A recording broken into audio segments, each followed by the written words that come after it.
Un saludo para todos, familia. Qué bueno poder compartir este tiempo de reflexión con ustedes en estos días de ayuno. Seguiremos reflexionando sobre cómo fundamentarnos bien en medio de este conflicto.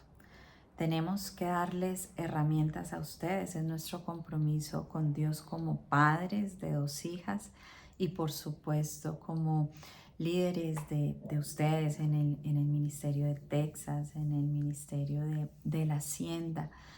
Darles a todos herramientas para poder entender lo que está pasando en el Medio Oriente. No podemos permitir que la visión de Israel sea robada por unos burlones, como estudiábamos la semana pasada, sea robada de esta generación. Yo le animo a que usted también levante su voz, no para pelear, no para gritar, no para generar conflictos y divisiones, pero sí para educar. Es necesario hacerlo. La Biblia nos llama, nos hace un llamado a todos a presentar defensa de nuestra fe con mansedumbre, con ternura. Y también quisiera recordarles lo que alguna vez hablábamos cuando uno visita el Museo del Holocausto en Israel. Ve esos 4 grandes grupos de aquel entonces. El grupo de aquellos que perpetraron este genocidio de 6 millones de judíos. Vemos el grupo de aquellos que no se dieron cuenta de lo que estaba pasando.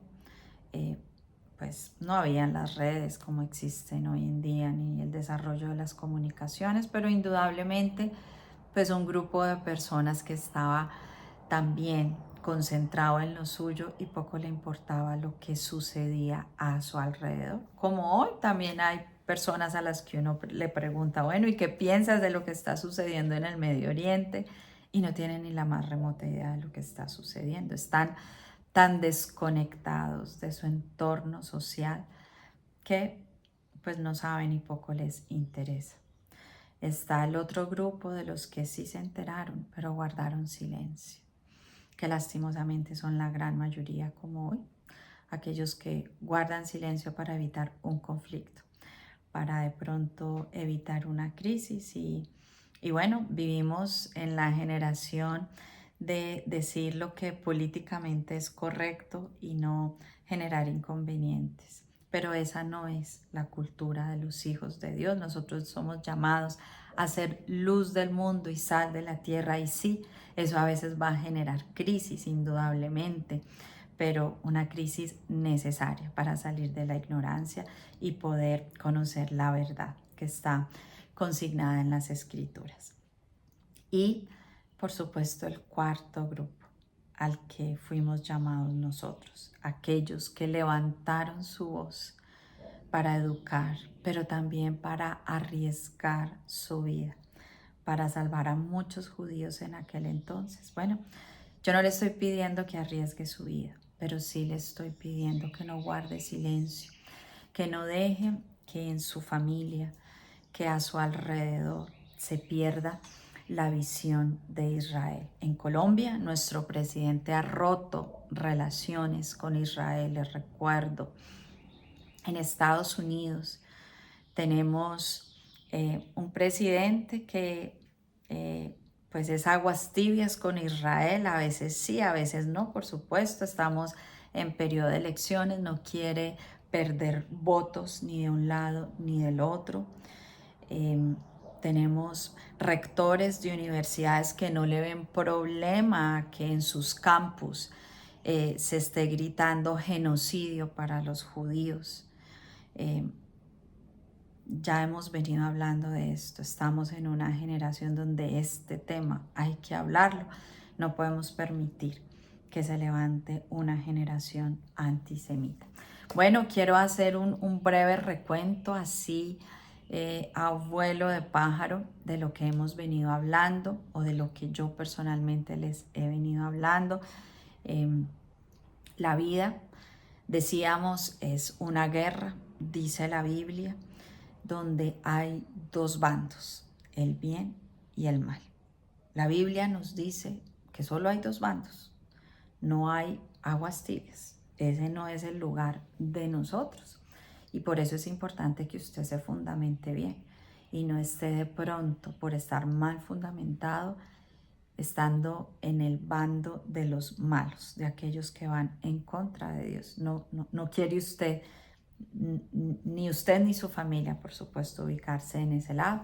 Hablábamos al comienzo de toda esta tragedia que estamos viviendo en el Medio Oriente. Hablábamos que el problema número uno es que no sabemos distinguir entre el bien y el mal, ¿cierto? Que nos cuesta trabajo porque pues no hay una verdad absoluta y a veces para nosotros tener acceso a la verdad no vamos a las escrituras, sino que depende de las circunstancias o de las noticias que usted esté viendo, ¿sí? Si usted ve noticias de izquierda, noticias demócratas, pues su pensamiento queda así alineado porque igual es la fuente noticiosa. O si usted ve noticias de derecha, republicanas, pues nuestro pensamiento puede variar, pero cuando su pensamiento depende de una sola fuente, que es la verdad, que está consignada en las escrituras, entonces diferenciar qué es lo bueno y qué es lo malo, pues no es algo que sea como las olas del mar, dice la Biblia, que va de un lado para otro, dependiendo de lo que se diga en las noticias.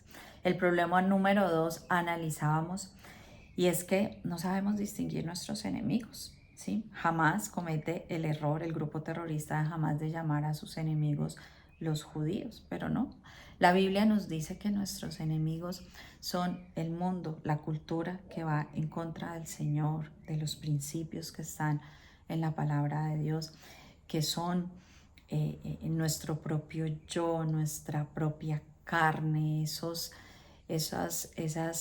pensamientos, esas emociones descontroladas, llenas de odio y amargura que están en nosotros, que es con lo que lastimosamente la gran mayoría de los habitantes de Gaza no ha querido lidiar, y es con esa cultura de odio, con esa amargura, como nos decía mi esposo hace poco, que dice Ezequiel 25, esa amargura profunda que hay en el corazón que los lleva a querer invertir toda su vida en destruir a un pueblo.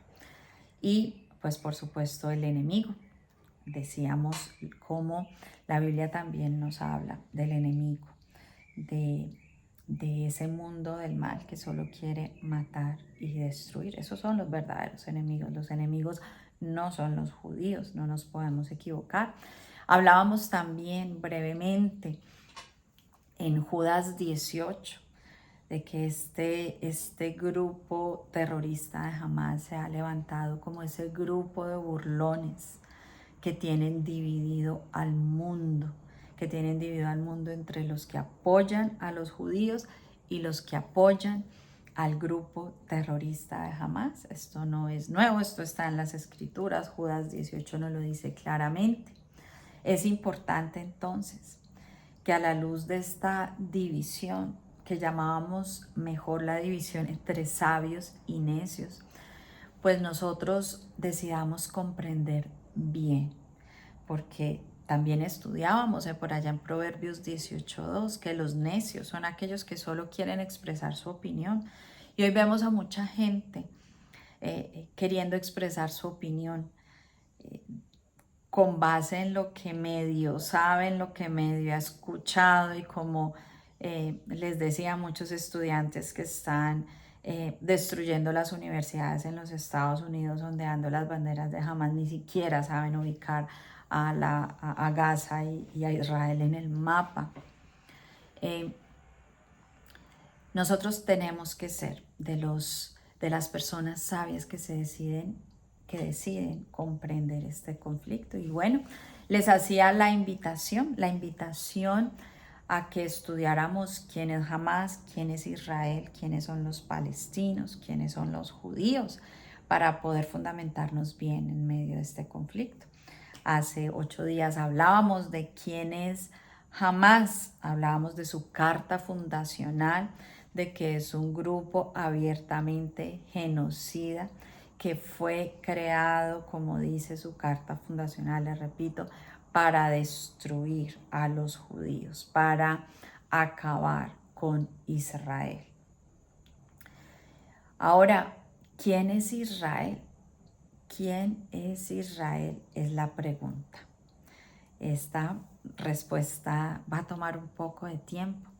En estos días conversaba con un joven que me decía que en su colegio le habían enseñado pues que casi que Israel y los terroristas de Hamas están al mismo nivel porque Israel le quitó a, a los palestinos su territorio, entonces pues por eso fue la respuesta, el acto terrorista. Y bueno, esa es la desinformación que reciben muchos estudiantes y quizás con la que muchos adultos se quedan. Yo le decía a este joven, bueno, asumiendo que tu respuesta es correcta, que no lo es, que tu juicio es correcto, que no lo es, y ya vamos a hablar de eso, empecemos por decir, es apropiado un tipo de respuesta así. Por ejemplo, si Texas, que todos sabemos le pertenecía a México,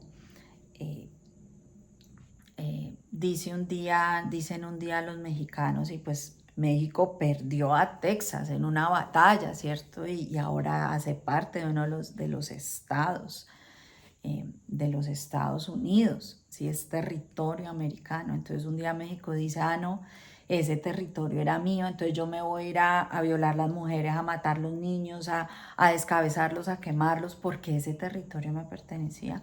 No, ¿cuál sería la respuesta de Estados Unidos si algo así sucediera? Colombia perdió a Panamá, la perdió legalmente.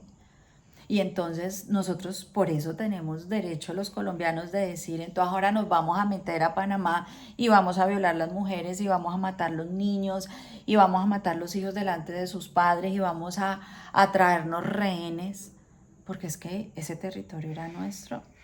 O sea, arranquemos, mi amor, le dije, por entender que no podemos validar desde ningún punto de vista este tipo de comportamiento. Me veía una entrevista que me llamaba mucho la atención. Un reconocido periodista inglés le preguntaba a uno de los líderes de Hamas, ¿usted no reconoce que lo que hicieron el 7 de octubre fue un acto terrorista? Y este líder de Hamas le responde, si usted me dice que lo que está haciendo Israel, lo que ha hecho Israel es un acto terrorista, entonces yo se lo acepto. Y el periodista muy inteligente le dice, a ver, dígame dónde está el registro en la historia que los israelitas han llegado a su tierra, que los israelitas han cruzado su frontera a robar, a violar mujeres, a descabezar niños, a matar. Dígame cuándo ha sucedido eso, y yo también le digo que sí. Pues fue muy impactante porque este líder de Hamas se para y se va porque no tiene nada que decir, no tiene cómo demostrar, porque nunca ha sucedido. Y les recuerdo que lo que está pasando hoy en el Medio Oriente es un acto de legítima defensa de Israel. A Israel la están bombardeando desde Gaza, la están bombardeando desde diferentes puntos. Siguen atacándola. No le podemos pedir que no se defienda. Y quiero decirles, antes de seguir avanzando en este tema de quién es Israel, Israel se está defendiendo como un caballero. Les recuerdo, Israel es uno o el ejército más humanitario que ha existido a lo largo de la historia de la humanidad. Y no lo digo yo, lo dicen muchos organismos internacionales. Israel, en este momento, teniendo la capacidad militar, les recuerdo, de acabar con toda Gaza, no lo ha hecho. Y hay muchos organismos internacionales que hoy testifican del gran esfuerzo que ha hecho Israel por evitar el menos número de civiles caídos en medio de este combate tan horrible, lo cual es muy difícil, porque es que recuerde que jamás, los terroristas de Hamas usan su población y siempre lo han hecho para esconderse, como escudos humanos. Bien decía alguien por ahí, Hamas utiliza a los palestinos para proteger sus armas y por eso tiene escondidas, y todo esto no ha hecho sino desmantelar la verdad, que Hamas ha utilizado hospitales, ha utilizado escuelas, lugares de vivienda para esconder su armamento, a diferencia de Israel, que usa las armas para proteger a su pueblo. Tenemos que decir que ellos han sido unos caballeros. Yo no sé si usted sabe y está bien informado, pero en este momento ya tenemos organismos internacionales que testifican que Israel es el único ejército en el mundo que le avisa a su enemigo dónde va a atacar para que por favor se muevan. Israel avisa por mensajes de texto, por publicidad que tira por medios aéreos, que avisa por megáfonos, que avisa de diferentes maneras, le dice a la población dónde va a atacar y hacia dónde se tiene que mover para estar seguro. Nadie hace eso. Israel es el único ejército en el mundo que alimenta a sus enemigos. Hace poco salió en las noticias, estos terroristas de Hamas mataron 4 soldados, jovencitos ellos, 17, de 19, 21 años, eran 4. Estaban llevando las ayudas alimentarias que llegan de diferentes lugares del mundo, llevándoselas a ellos y los matan. Ya nos han dicho los organismos internacionales que en este momento Gaza está recibiendo más comida de la que recibía antes del conflicto. Y que por favor no manden más comida, que hay demasiada, no hay tanta gente. Israel es el único ejército del mundo que atiende a los heridos de sus enemigos. Israel se ha comportado como un caballero. Le decía yo a este joven, no permitas que en ninguna parte Israel sea puesto al lado de Hamas, de ninguna manera. Además, también mencionemos, Israel tuvo que sacar a todos los judíos que vivían en Gaza. Miles y miles se evacuaron para entregarle un territorio, la franja de Gaza, que era de ellos, para entregársela a los palestinos, porque ellos no pueden convivir con los judíos y no pueden convivir con los cristianos tampoco. Los cristianos que hay allá tienen que estar muy camufladitos. Por el contrario, Israel, que es una democracia, donde el 20% de la población son árabes, donde viven millones de palestinos, donde viven judíos, donde viven cristianos, con los mismos derechos, con el acceso igual a educación, a salud, a todo. Por el contrario, les decía, en la franja de Gaza, estos terroristas que gobiernan a los palestinos matan a las mujeres, violan a las mujeres, porque sí, porque no, se gastan la cantidad de ayuda humanitaria que llegan recursos año tras año, no en beneficio de su población, sino en sostener su odio contra Israel. No comparemos, no podemos comparar a Israel con el grupo terrorista de Hamas. Pero ¿a quién le pertenece Israel? Vengo dando muchas vueltas.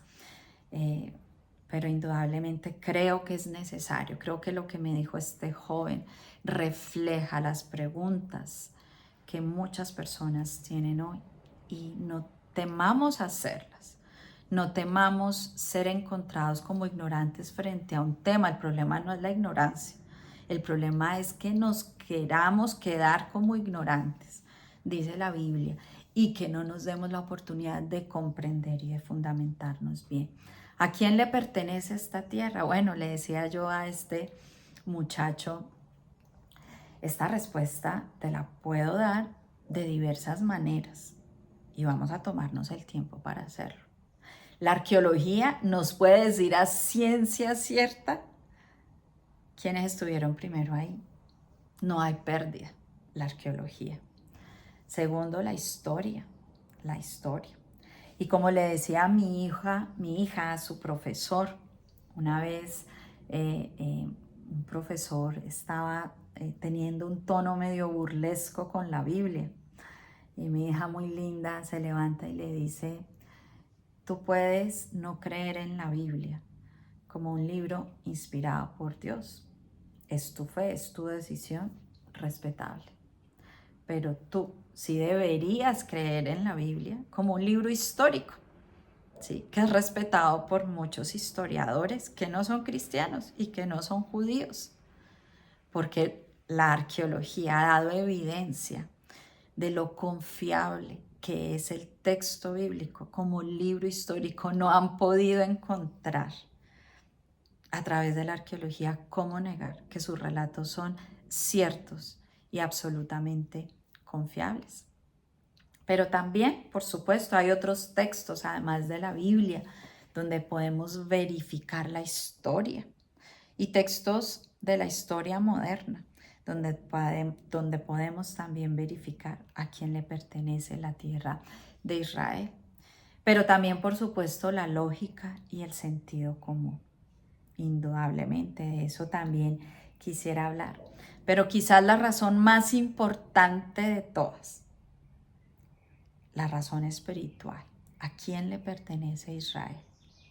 Bueno, esa es la primera respuesta y la más importante de quién es Israel, a quién le pertenece. Y yo quisiera responder esto con el Salmo 24, del 1 al 2, para empezar. La tierra es del Señor y todo lo que hay en ella, el mundo y todos sus habitantes le pertenecen, pues Él echó los cimientos de la tierra sobre los mares y los estableció sobre las profundidades de los océanos. ¿A quién le pertenece la tierra? ¿Al Señor? Al Señor. Y el Señor decide a quién le da qué pedazo de tierra. Dice por allá también otro pasaje de la Biblia que me encanta. Dios es el que da y Dios es el que quita. Entonces, aquí hay un problema. El problema es que usted no acepte la autoridad de Dios en medio de este conflicto. Y pues ahí sí, nada que hacer. ¿Quién es su Dios? ¿Quién es el dueño de la tierra? ¿Son los gazatíes? ¿Es el Dios de los gazatíes? ¿Alá? Mahoma, cuyo profeta ya les dije la vez pasada, era un pedófilo. Se casó con una niña de 6 años. Era bastante polígamo además. Pero históricamente, recordemos que Mahoma y el fundador del Islam viene en el 600 y pico después de Jesucristo. O sea, ya existía el texto bíblico. Primero vino el judaísmo, luego el cristianismo y luego el islamismo. O sea, el islamismo es demasiado reciente. ¿Sí? Si vamos a hablar por antigüedad, ¿no? Porque es que el que estuvo primero tiene derecho primero, ¿no? No fue Alá, fue el Dios de Israel, el Dios que está descrito en este texto de la Biblia, no en el Corán, ¿sí? Que vino muchísimo después. ¿Quién es la autoridad? ¿Quién es el dueño de la tierra para usted? pues eso depende también cómo se va a parar usted o cómo se va a fundamentar mejor en medio de este conflicto. Bueno, yo quiero brevemente hacer un recuento por Génesis para que nos quede claro que el Señor, el dueño de la tierra, le entregó esa tierra a los israelitas, terminando con el Nuevo Testamento, que es mucho más contundente. Bueno, abramos nuestras Biblias en Génesis. Voy a leerles varios pasajes aquí rápidamente. En Génesis 15:18, por ejemplo, nos dice así la palabra de Dios: entonces el Señor hizo un pacto con Abraham aquel día y dijo: yo he entregado esta tierra a tus descendientes, desde la frontera de Egipto hasta el gran río Éufrates, la tierra que ahora ocupan los ceneos, los ceneseos, los cadmeos, los hititas, los fereceos, los refaitas, los amorreos, los cananeos, los jerjeseos y los jebuseos. Esa te la he dado a ti. El dueño de la tierra dijo: te la he dado a ti y a tus descendientes. El capítulo 16, les voy a leer del 11 al 12. Dice así la palabra de Dios. Génesis 16, perdónenme que me ubiqué mal, del 11 al 12. Miren cómo dice: este hijo tuyo será un hombre indomable. Se está refiriendo a Ismael. Los pongo un poquito en contexto. Abraham tuvo 2 hijos. Ismael, que fue el hijo de él con la sierva Agar, e Isaac, que es el hijo de la promesa. La pregunta es: ¿a cuáles descendientes? ¿A los de Ismael o a los de Isaac? Bueno, dice Génesis 16 del 11 al 12. Este hijo tuyo será un hombre indomable, tan indomable como un burro salvaje. Levantará su puño contra todos y todos estarán en su contra. Así es, vivirá en franca oposición con todos sus familiares. Ya les explico por qué les leo este pasaje. Pero saltemos al capítulo 17, al versículo 18 al 21. Dice así la palabra de Dios: así que Abraham le dijo a Dios: que Ismael viva bajo tu bendición especial. Pero Dios le respondió: le pondrás por nombre. Dios le respondió: no, Sara tu esposa te dará a luz un hijo, le pondrás por nombre Isaac, y yo confirmaré mi pacto con él y con sus descendientes como pacto eterno. Con respecto a Ismael, también a él lo bendeciré tal como me has pedido. Haré que sea muy fructífero y multiplicaré su descendencia. Llegará a ser un padre de 12 príncipes y haré de él una gran nación. Pero mi pacto se confirmará con Isaac, quien nacerá de ti y de Sara dentro de un año. El Señor fue muy claro. Sí, yo voy a bendecir a Ismael porque es hijo tuyo. Pero mi promesa, esta tierra, mi descendencia, mi pacto será a través del hijo de la promesa, que es Isaac. Y les leía esto que nos dice la Biblia, que los descendientes de Ismael vivirán en franca oposición con todos sus familiares. Eso es lo que hemos visto. Ismael, los descendientes de Ismael, hasta el día de hoy, recordemos que los descendientes de Ismael son los árabes, ¿cierto? Y el mismo Mahoma dijo, ¿cierto?, que de Ismael viene su descendencia, o sea que no solamente sabemos que son los árabes, sino también los musulmanes, ¿sí? Llamamos musulmana a la religión, ¿sí? Y los árabes pues a la etnia. Entonces, sabemos que siempre los descendientes de Ismael han vivido en franca oposición con sus familiares, que han sido los descendientes de Isaac, que son los judíos. Es la realidad que vemos hoy. Pero sigamos leyendo, capítulo 21. Les voy a leer del versículo 11 al versículo 13. Dice así la palabra de Dios. A ver, capítulo 21 del versículo 11. Miren qué bonito como es declara la palabra de Dios. Dice: pero Dios le dijo a Abraham: no te alteres por el muchacho y tu sierva. Haz todo lo que Sara te diga, porque Isaac es el hijo mediante el cual procederán tus descendientes. Yo también haré una nación de los descendientes del hijo de Agar, porque Él también es hijo tuyo. Les estoy reiterando lo que ya leímos. Ahora vamos al versículo 25, vamos al versículo 25, el 18. Dice la palabra de Dios: los descendientes de Ismael ocuparon la región que va desde Ávila hasta Sur, que está al oriente de Egipto, en dirección a Asiria. Allá vivieron en franca oposición con todos sus parientes. Aquí nos está diciendo que los descendientes de Ismael se ubicaron en más o menos lo que se conoce hoy como la India y toda esa zona, ¿sí? No nos está diciendo que se ubicaron en la tierra de Canaán, en la tierra de Israel.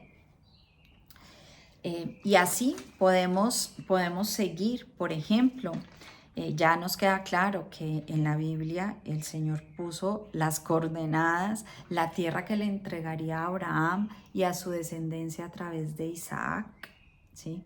La Biblia también nos narra en el Génesis como documento histórico, se los estoy presentando, cuando ellos tienen que llegar a regresar a Egipto por el hambruna, recuerdan, y entonces allá está tan hermoso José diciéndole a sus descendientes: por favor, llévense mis huesos, porque el Señor un día los va a sacar de aquí y los va a llevar a la tierra que Dios les ha entregado a ustedes.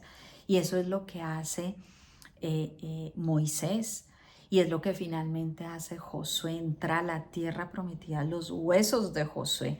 Miren cómo la Biblia, como texto histórico que no ha sido nunca controvertido, nos está narrando cómo este territorio, desde la misma boca de Dios, le ha pertenecido a ese pueblo, y que ese pueblo siempre ha estado ahí, y que cuando ha tenido que salir ha regresado y entró con Josué de una manera contundente. La conquista de José fue contundente y entró a esa siguiente generación, a Canaán, a la tierra prometida, y allí se establece. Bueno, este es un breve recuento que voy a dejar ahí por cuestiones de tiempo, pero indudablemente, ¿a quién le pertenece Israel? Dios dijo que le pertenecía a Abraham, a su descendencia a través de Isaac, que le pertenecía a su pueblo. Josué conquistó esa tierra y han estado allí ellos legítimamente. Seguiremos hablando de esto, pero yo quisiera terminar esta reflexión con unos pasajes muy importantes en el Nuevo Testamento. Romanos 9, del 4 al 5. Miremos Romanos 9, del 4 al 5, dice así la palabra de Dios. Miren tan bonito. Romanos 9, del 4 al 5. Ellos son el pueblo de Israel, elegidos para ser los hijos adoptivos de Dios. Él les reveló su gloria, hizo pactos con ellos y les entregó su ley. Les dio el privilegio de adorarlo y de recibir sus promesas maravillosas. Abraham, Isaac y Jacob son los antepasados de los israelitas, y Cristo mismo era israelita en cuanto a su naturaleza humana, y Él es Dios, el que reina sobre todas las cosas y es digno de eterna alabanza. Amén. El Nuevo Testamento fue escrito, les recuerdo, muchísimo antes que el Corán. Y el cristianismo estuvo muchísimo antes que el islamismo. Los estoy ubicando en la historia. Y aquí nos está diciendo la Biblia, literalmente. Usted pueda buscarlo. Yo me tomé el trabajo de buscar en el original, en el original en que fue escrito este texto, que es griego, israelita. Es el original. Jesucristo fue israelita. Sí, me estoy acordando del presidente de Venezuela, que en su ignorancia dijo que Jesucristo era palestino. No, Jesucristo era israelita. Y ese término está claro en la Biblia. Texto histórico. que antecede al Islam, que antecede al Corán, que antecede a muchas cosas que están sucediendo hoy. Jesucristo era israelita y nos dice aquí la palabra de Dios que ellos son el pueblo de Israel elegido, y que son los descendientes de Abraham, los judíos, de Isaac y de Jacob. Gálatas 3:29, un pasaje que les he leído mucho y que quiero también recordárselos hoy en esta conversación. Gálatas 3:29 dice así la palabra de Dios. Y ahora que pertenecen a Cristo, son verdaderos hijos de Abraham, son sus herederos, y la promesa de Abraham les pertenece a ustedes. ¿Por qué les leo esto? Porque la tierra de Israel no solamente le pertenece a los judíos, le pertenece a todos aquellos que aceptamos a Jesucristo como nuestro Señor y Salvador. También esa oportunidad está para los árabes. El Señor quiso darle esa bendición a todas las familias de la tierra, pero en Jesucristo. En Jesucristo usted y yo también somos descendientes de Abraham y herederos de todas esas promesas. Pero no por eso yo me voy a ir a matar, a robar, a violar, porque esa tierra también me pertenece a mí. No, eso no tiene sentido común.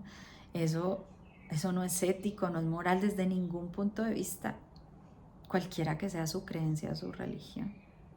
Pero indudablemente a la luz de la Biblia, esa es una tierra de la que todos podemos disfrutar, porque Jesucristo era israelita, porque Jesucristo es nuestro Salvador. Y por eso esa tierra es especial, no solamente para los judíos, sino también para los cristianos. Y oremos para que todos esos árabes, o muchos de ellos, en medio de este conflicto, tengan la oportunidad de encontrarse con Jesucristo y entender esa hermosa herencia espiritual, que esa bendición también es de ellos. Y que esa tierra ellos también la pueden disfrutar.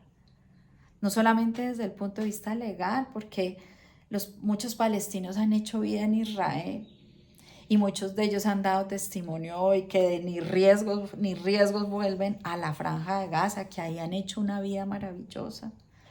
Desde el punto de vista legal pueden llegar sin necesidad de matar y violar, pero que pueden espiritualmente también disfrutar de la tierra de su Salvador, si aceptan a Jesucristo, por supuesto.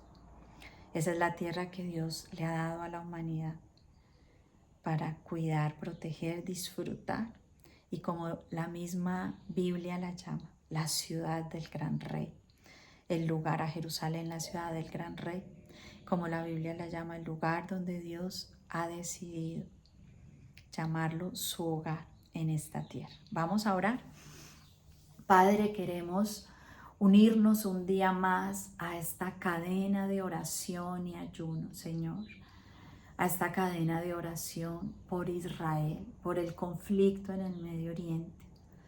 Y yo te quiero orar primero por mis hijas, te quiero orar por nuestros discípulos, para que nos ayudes a estar bien fundamentados en este conflicto, Señor. Que no nos dejemos confundir, Señor.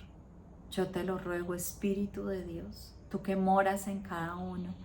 Abre los ojos de nuestro corazón y permítenos seguir descubriendo en las páginas de la Biblia, Señor, cómo fundamentarnos bien en medio de esta crisis.